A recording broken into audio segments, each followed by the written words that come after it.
Please, I made a mistake. What's going on, everyone? My name's Henry from Ahead of the Curve 94. Thank you so much for tuning in to a very special episode of The Shit Show. Yes, people, The Shit Show is one of my favorite series that we have here at this channel. I can't believe we're talking about this film right here, Battlefield Earth. Unfortunately for the star of this film, John Travolta, I mean, his face is all over the fucking thing. This was supposed to be a vanity project for him. The man himself may deny it, but there's definitely some Scientology influences here and there. I'm going to try my best to leave it out of the review as much as possible. Now, normally we cut to the intro before we read the plot synopsis, but let's just get this shit out the way real quick. Battlefield Earth, and this is coming from Wikipedia. Short and sweet, by the way. The film follows a rebellion against the alien Psychlos who have ruled Earth for 1,000 years. This film takes place in 3000, exactly 1,000 years after it released.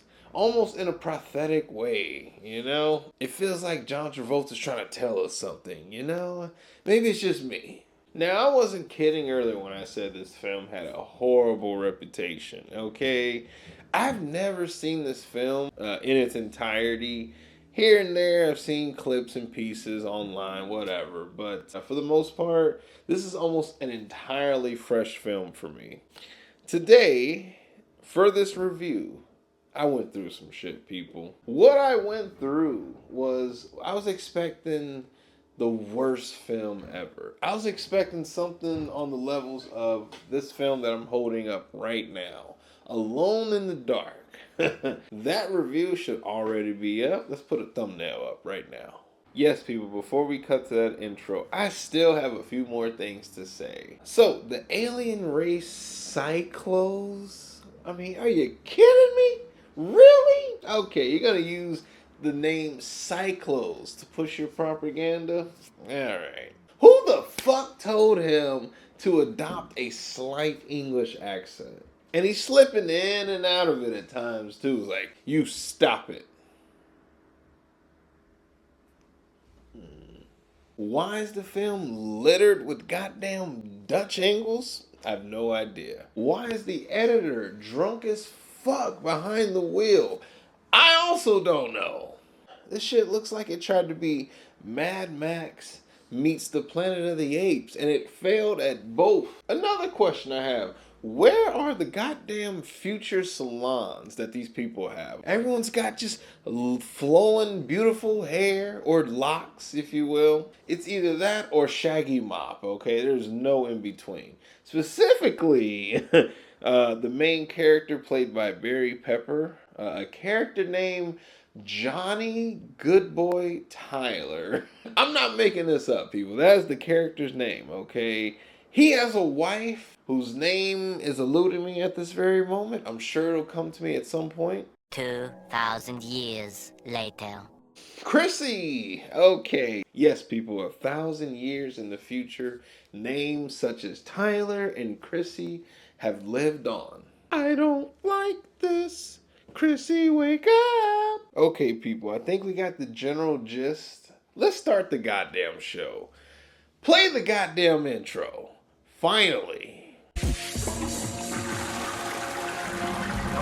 Shit show. God damn it. Okay. I regret this decision. Alright, people, let's really start this shit now. So, the movie opens, the world's already gone to shit. We cut to Barry Pepper and his tribe, if you will. Bunch of white people. There's hardly any brown folk in this son of a bitch. Let me say that early on. Humanity at this point has regressed quite a fucking bit. We still think that there's a, end to the earth that you can fall off of. We're going back to those days, even though we're way a fucking head in the future, okay?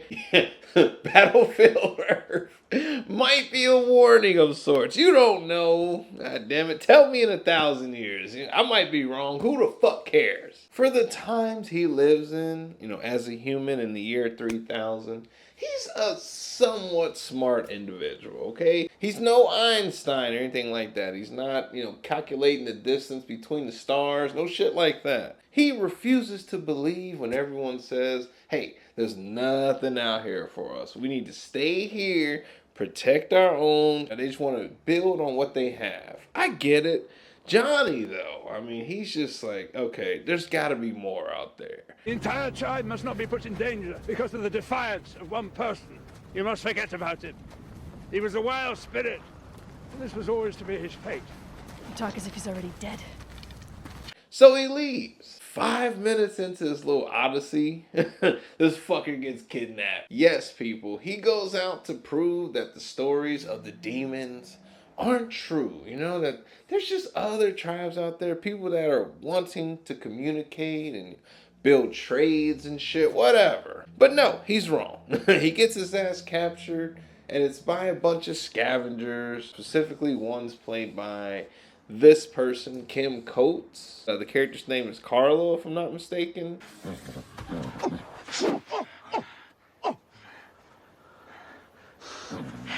I see you have been fortunate in the hunt.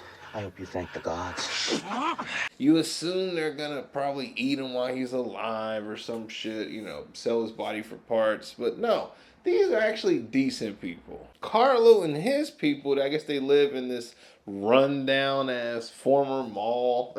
Feels like I'm playing the Last of Us 1 DLC. Everything's going considerably okay at this point. But then that mall gets fucking raided by Psychlos. And of course, the man himself has to show up.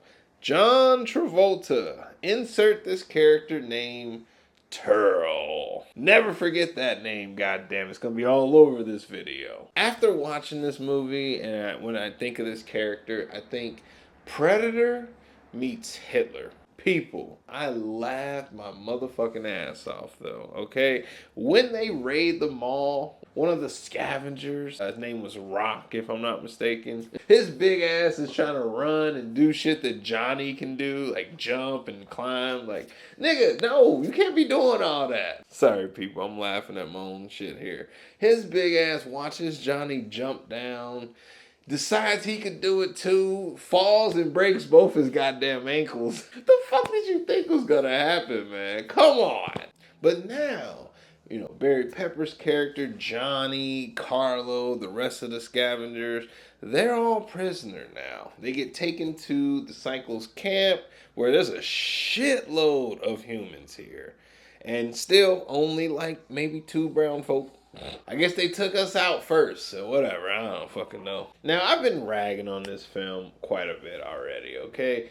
I want to give it a little bit of a pro here. The picture quality. Yeah, sure, this might be a fucking reach, if you will, but in my opinion, at least from like what I'd heard about this one, I couldn't tell you exactly what I expected, but I anticipated something that looked horrible. And in my opinion, even with this old ass DVD, the special edition, it's got one of those snap cases. Like, this shit's old. I got it for like $4 or $5, and I think the shit looks great. Not talking about all the horrible dated effects that we'll get into. At this point in the movie, we're still early on. Turl has a right-hand man, played by Forrest Whitaker, whose name is Kerr. God damn it. Turl and Kerr, the dynamic duo. And get this, people, Johnny Goodboy Tyler, the man himself. He impresses the two of those between his like rebellious nature and just ability to learn on the fly. He's shown a lot of resiliency, and this will surely backfire on the Psychlos, but their dumbasses just don't know it. They're just too pompous. They got their noses in the air, just It's gonna lead to their downfall. I mean, obviously, what the fuck are we leading to if not? So Turl, John Travolta, he wants a promotion. He's tired of running this dingy ass camp and he's just endlessly taking in human prisoners. He's done this all a million times and he's sick of it. So at this point, he's like, all right, I've done my fair share. It's time for Kerr to replace me and I get to go. Unfortunately, people, his superiors have other plans for him. You see, Turl is so good at his job that they decide, no, no, no, no, you cannot move up for this promotion. You are stuck here on ground zero.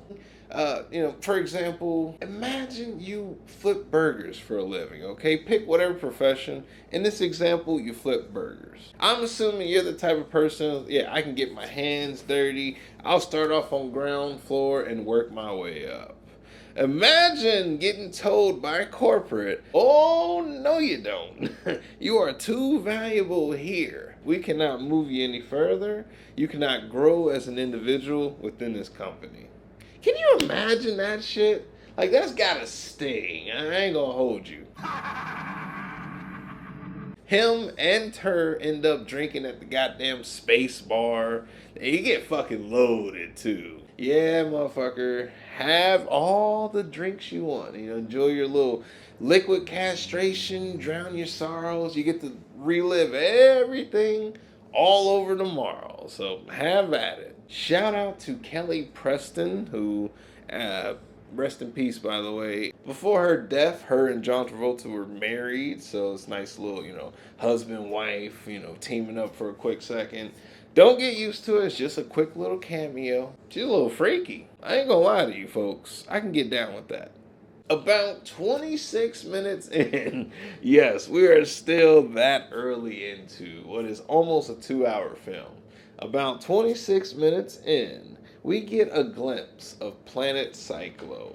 A horrible looking industrial piece of shit. Very much so what Earth was probably gonna look like in the year 3000 if we make it at this rate, because we are fucking this planet up. At the prison camp where the scavengers and the humans are being held, Barry Pepper gets into a fight and he sort of, becomes Caesar from Planet of the Apes. Let's be honest, people. Although they did it better in Rise of the Planet of the Apes, this film, I can't help but to notice there's some very strong similarities. On that note, time for a sip break. I was being trained to conquer galaxies. Well, I can assure you that I was not groomed since birth to have some cushy job that even a moron like you could perform. People, before we go any further, I just need to acknowledge the fact that I have a copy of L. Ron Hubbard's Dianetics. Okay, just to be clear, this is not something I bought for myself. Actually, I inherited this one. This was something that belonged to my dad. Now he's since passed away. I didn't know anything about it. I just saw a volcano. And it was a book that I hadn't read. So I was like, okay, let's check it out. Had I known, who this man was on the back, this might have been donated to Goodwill with a bunch of other stuff. For the record, I have it. This is not something that I endorse, but I gotta have it on set because we're talking about the goddamn Scientology movie. It just has to happen. Normally, my copy of Driver 2 is over here, but you know what? This is a special video and we gotta make exceptions. Okay, so we just had our prison fight for leadership of humans. It's New World Order time. Turl has the bright idea to teach the slaves how to mine and prospect, which of course is a dumb idea. They wanted slaves, not rebels. Remember that. And by teaching them how to use tools and gadgets and such, they created their own fucking replacements. It's so stupid. Yes, people, they literally created the initial problem, continued on that path for 1,000 years, and then taught us how to beat them. I mean, they're the most pompous assholes that I can think of right now. I mean, come on. And people, let me be clear. All isn't well on the Psychlo side either, okay? Turl has this right man Kerr who he can't even fully trust. He ends up blackmailing Kerr to keep him working for him. I mean, if you gotta build a relationship on something such as that, there's nowhere for this to go but down. And yes, we're talking about a white guy and a black guy, so insert your racist joke here, you get a free one. Let me talk about a quick little pro. For example, if you saw the 2022 Avatar film, was it The Way of Water, if I'm not mistaken? In that film, early on, Jake mentions how at some point the alien language just started to sound like English to him. You know, he heard it so much and it just became everything he knew. So this film also beat it to the punch way before, over 2 decades. They do a great job of making sure that us humans, you know, for the most part, they distinguish that we don't understand them. And, you know, it just sounds like grunts and growls, and it's something that I wouldn't be able to keep up with at all. So yes, although in the clips shown you'll hear English for the most part, but you should assume that they're not speaking English. Homie goes for a meal after he's been starved for a few days. Homie reaches in for a rat. Turl sees that and he's like, oh, humans love rat, right? Okay. Personally, in the year 2025, you got some barbecue sauce or something you can put on that bitch, I'll make it work. Even Forrest Whitaker's pissed off. He's like, it's not even cooked. Put some Lowry's on that shit or something. Actual line from Forrest Whitaker. Johnny, now I mentioned he's already advanced, right? If he just keep his shit together, you know, just play along for a while, he could get them where he needed to escape. But his ass is so emotional and just, you know, I don't know, acts on impulse that it takes a while to get this revolution going. Turl's dumbass decides, let's make Johnny even smarter. He takes him to what's called the Clinko language slave, if I'm not mistaken. What the fuck is this voice, by the way? If I can't get clips, I'm sorry, but you gotta see it. I don't know what the fuck this is. Excuse me, but I am your instructor, if you will forgive such arrogance, for I do not have the honor to be a Psychlo. I am but a lowly Clinko language slave. As you are listening to me, I most likely do not exist, as we may have been exterminated, like many other races, by the gas drones of our conquerors.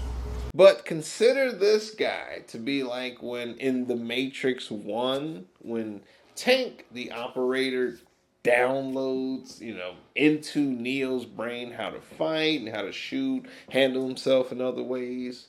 Yeah, consider that this. It's weird as fuck, but it's the best analogy I have. Just work with me, people. He, Johnny I'm talking about, has his own I know Kung Fu moment. And now he knows all about the Psychlo's history, okay? Keep that in mind. More importantly, though, he displays the ability to speak their language. So you're probably asking yourself, how is the revolution going to begin if it's just Johnny? I mean, we have a bunch of basic bitch human beings here. I mean, it's not exactly SEAL Team 6, am I right? We're supposed to assume that Johnny is now so smart and so good that he's just going to be able to translate all of this information and teach them all how to...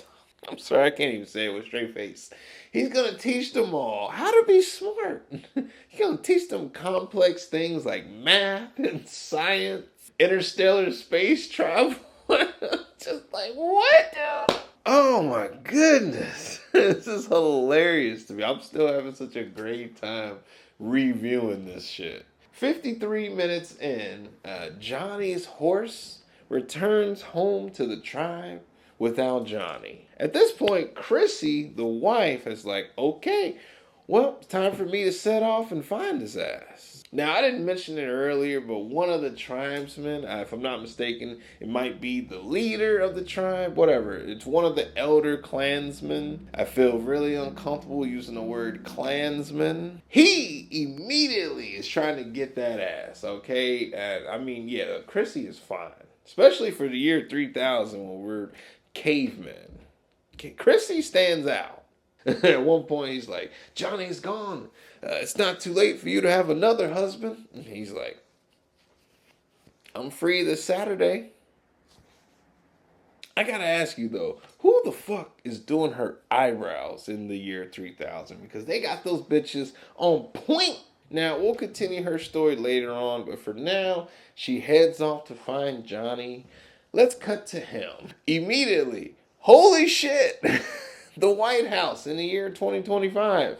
Somehow they've time traveled almost 1,000 years behind. Oh, I'm sorry. That's what it looks like in the year 3000. Okay, I'm sorry. Turl and Johnny are on their like mandate or whatever. Johnny picks up the goddamn Declaration of Independence, which is just on the floor somewhere.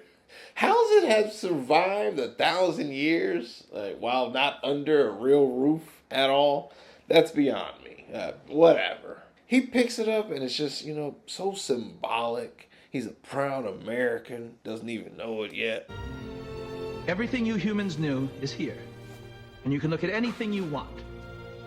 Because there's nothing that will help you. Skipping ahead just a little bit, we find out that Chrissy has already been taken in by the Psychlos. Yeah, go figure. As if you didn't know that already. She gets her ass napped. As if you didn't already know. Yes, she gets her ass kidnapped. Probably 5 minutes into the journey like Johnny did. I gotta be real though, people. So far, I'm not really hating this shit. It's not a good movie, sure, but I'm having fun. I mean, I'm laughing at it. It's something I am definitely engaging with. I mean, it is a little boring at times, I will say, but for the most part, I mean, I'm having a ball. I really gotta stop listening to the internet here because I get sucked in with the hyperbole of this is literally the worst movie ever made, or one of them at least. And for the most part, I've been building my collection of bad movies. I mean, I'm joined by Crash, aka Racism is Bad. Check out the review for that one.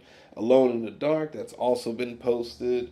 Master of Disguise, haven't gotten to yet as of this recording. Maybe it's down the line, I don't know. But these are horrible movies that are still watchable, okay? I'm looking for that movie that makes me disengage with life. Maybe I'm stuck on the couch, a fucking zombie, and just forcing myself to get through it.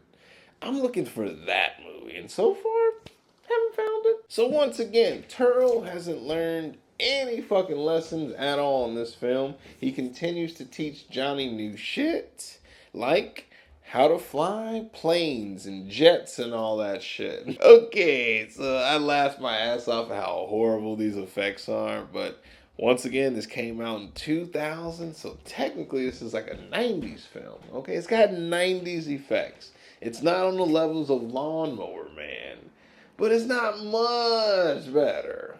Now, the Psychlos are here to mine gold, which I should have mentioned earlier in the video, but who gives a fuck? Gold is the commodity that they are here to mine. So they decide Johnny needs to lead a crew of scavengers, humans, if you will, and they will do all the mining while the Psychlos hang back and chill. The Psychlos give the humans 2 weeks to come up with a huge stash. I can't remember how much, but it was a shitload. Outside of a small camera system, they pretty much go unsupervised for 2 weeks. What a dipshit move. Listen, there will be no mining, but we are going to deliver it. Okay, so we have to pretend that we're mining the gold. We have to figure out where we're going to get the gold. Then we have to get the supplies to help our revolt. Yeah. Whatever though, people, the numbers on the human side, they continue to grow, they continue to get smarter, the plan continues to formulate. They go to a goddamn fort in Texas, complete with gold, military equipment such as tanks and jets and guns. Shit that's been sitting here for 1,000 years and somehow is just as shiny as the day the humans got it. I guess, things don't degrade over, 1,000-year span. A millennium doesn't mean shit to an M16. That's what I'm learning. Everything a starting rebellion could need in one. It is the most laziest shit. And this is a pretty lazy film, so that's really fucking saying something. It's almost as if humanity went nowhere and we just continue to function as is. Okay, let me do some setup for later on. Before the big fight goes down, before that third act climax, one of the humans decides he is going to sacrifice himself. His plan is to teleport to the planet Psychlo and blow it up for good. Very noble sacrifice, I will say. So I just want to plant that in for later. It's gonna happen, obviously.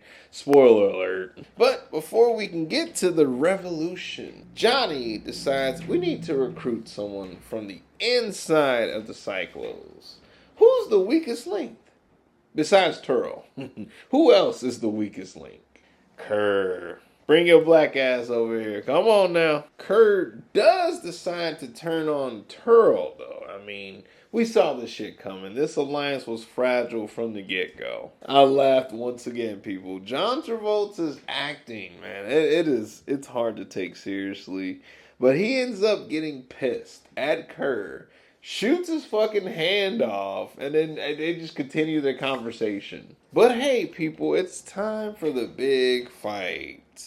Humans versus Psychlos. We have Harriers and jets versus Psychlo aircraft, unnamed spaceships. I don't know, but yes, people. We have people in the air, on the ground. Shit, might be people under the ground, in the sea. I have no idea for sure about those last two things, but shit's going down. And get this, people. Johnny is just whooping the shit out of the Psychlos with their own goddamn weapons. Like it's nothing to him. And look, people, yeah, this final battle, it's not an impressive special effect. It's not.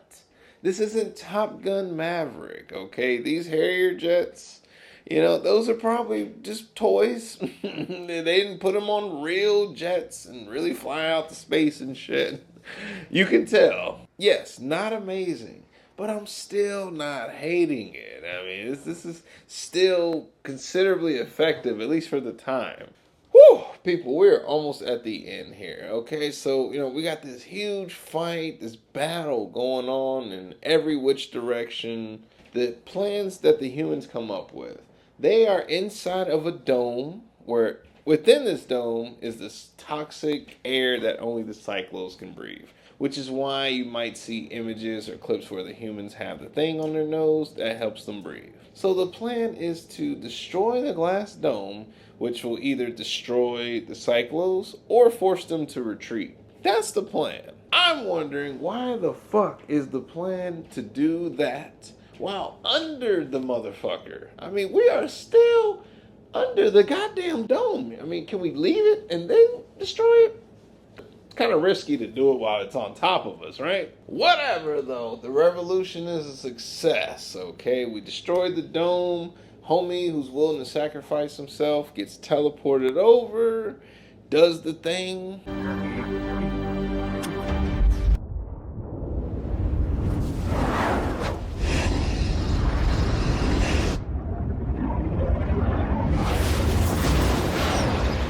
So with that being said, if there's any Psychlos left, where are they gonna go? I mean, they have no home planet and no secondary home planet now. I mean, we just took that shit back. So if there's refugees out there, toodles. Just to be clear, that's not my way of thinking. Hey, if you're a good Psychlo, I think you could be integrated amongst us and, we could live in harmony, okay? Yeah, I'm a little hippy dippy, whatever. Okay, it's not illegal yet. Turl is kept as prisoner for leverage, just in case the Psychlos, if there are any, decide to come back for vengeance. We have Turl. Forrest Whitaker decides to come out as a accomplice to the humans. Much to Turl's chagrin, Turl isn't happy, but hey, Kerr gets to leave, he deuces out, and that's that. Unfortunately for Turl, I mentioned earlier how the Psychlos are here for gold. Guess where they decide to keep Turl a prisoner? Yep, you got it. He's surrounded in the vault by fucking gold. Yeah, all those things you fought long and hard for, you finally got it. And there is where it ends. So, now that it's over, how do I feel about this movie? After my first full viewing and after reviewing it, going over the notes with you people, how do I feel about this movie? I say, sure, it's not a great movie, and I understand why a lot of people would just avoid this. I mean, it took 25 years for me to sit down and watch it. But for me, someone who enjoys horrible movies and is actively seeking them, searching them out, if you will, this one, it's not that bad. I did not hate this movie. Is it unbearable? No, not in my opinion. Is it a little boring at times? Yes, this is not an entirely great viewing. So with that being said, let's get into the bullshit rating. This is where we decide whether or not it's a good bad or bad bad. Battlefield Earth gets a rating of lowbrow bullshit. Yes, I don't think it's a huge surprise to any of you. But on the other hand, we still have the traditional rating system. Let's get to that. On my regular scale, Battlefield Earth gets a rating of... Stream it. Someone take my review card away from me. My reputation and my credit as a horrible YouTube reviewer, I mean, I just dropped down even lower. I gave Battlefield Earth a positive rating. Yeah, it happened, okay? And you're a witness to it. With that being said, I think I'm tapped out, people. This is everything I have to say about Battlefield Earth, at least for now. Who knows? I might have to review it again in 25 years. That'll be interesting. With that being said, people, before we go, I just want to say thank you so much once again. Love doing this shit so much, and it means the world to me that I could do this even for a few people. So from the bottom of my heart, thank you entirely, completely, hopefully, all that shit. I really appreciate you, and I gotta get the fuck out of here, okay, before it gets sappy. We don't want that. Not after talking about Battlefield Earth. So with that being said, folks, my name's Henry from Ahead of the Curve 94, and I'm signing out, y'all. Deuces! Hey, it's me again, the guy from the thing you just watched. Feel free to check out one of the two videos on your screen currently speaking. You can't go wrong with either or. Thank you so much. This time, it's for real. Deuces.